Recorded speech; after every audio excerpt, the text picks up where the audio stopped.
Before working on your vehicle, always raise and secure it to the frame with properly rated jack stands or automotive hoist according to the vehicle manufacturer's recommendations and procedures. For safety, the installer and all vehicle drivers must review the complete set of print version installation instructions and heed all the included cautions and warnings.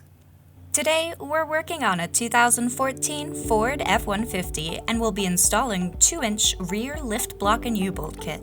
Most Mostro suspension block kits install similarly with premium components designed specifically for your make, model, and generation of vehicle. Follow these instructions as a general guide and defer to the vehicle manufacturer's recommended procedures and torque specifications when applicable. Using the manufacturer's recommended procedure, support the vehicle's frame with jack stands or frame contact lift. Raise the rear of the vehicle so the rear wheels are off the ground. Remove the rear wheels. Lightly contact the center axle housing with a jack. Remove both the driver and passenger lower shock bolts. Loosen the passenger side axle U-bolts until they can be wiggled only slightly by hand. Verify that the axle center is supported securely on the jack. Only then remove the driver's side axle U-bolts and lower U-bolt plate.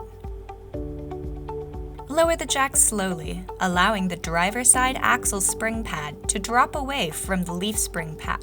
During this step, it is critical to prevent overextension of any lines, wires, or cables that may still be attached. About 2.5 inches of clearance from the spring pack bottom to the axle spring pad will be necessary. Inspect the block and U-bolt kit for hardware quantity and condition. During this process, note how the blocks are tapered slightly. The shorter end should face towards the front of the vehicle. Install the new lift block onto the axle spring pad with the block pins seated into the spring pad holes. Raise the axle until the leaf spring center pins are seated into the new lift block pins. Install the driver's side lower spring plate and U-bolts. Tighten nuts until the U-bolts can only be wiggled slightly by hand. Install the driver's side lower shock and bolt. Torque to the factory recommended specifications. Repeat the process on the passenger side.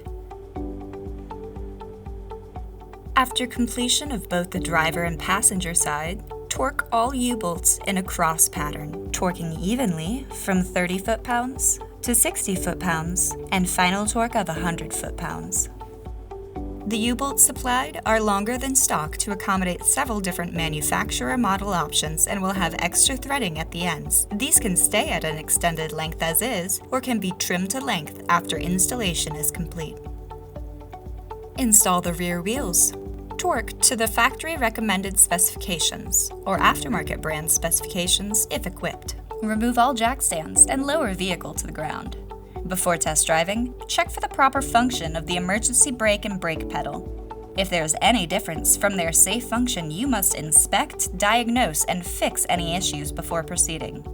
Once the vehicle has been inspected and tested for safe brake function, it can be test-driven cautiously. Slow initial starts and stops should be attempted before progressing to the test drive. If there is any unusual noises or sensations while starting, stopping, or turning, you must terminate the test immediately to inspect, diagnose, and fix any issues. Since Mostro is prefabricated for the installer's ease and the end user's peace of mind, Mostro products are vehicle-specific. Consult our website at nationaldrivetrain.com for vehicle compatibilities. Got questions? Planning a build and need help? Call, email, or comment below. We'd be happy to help.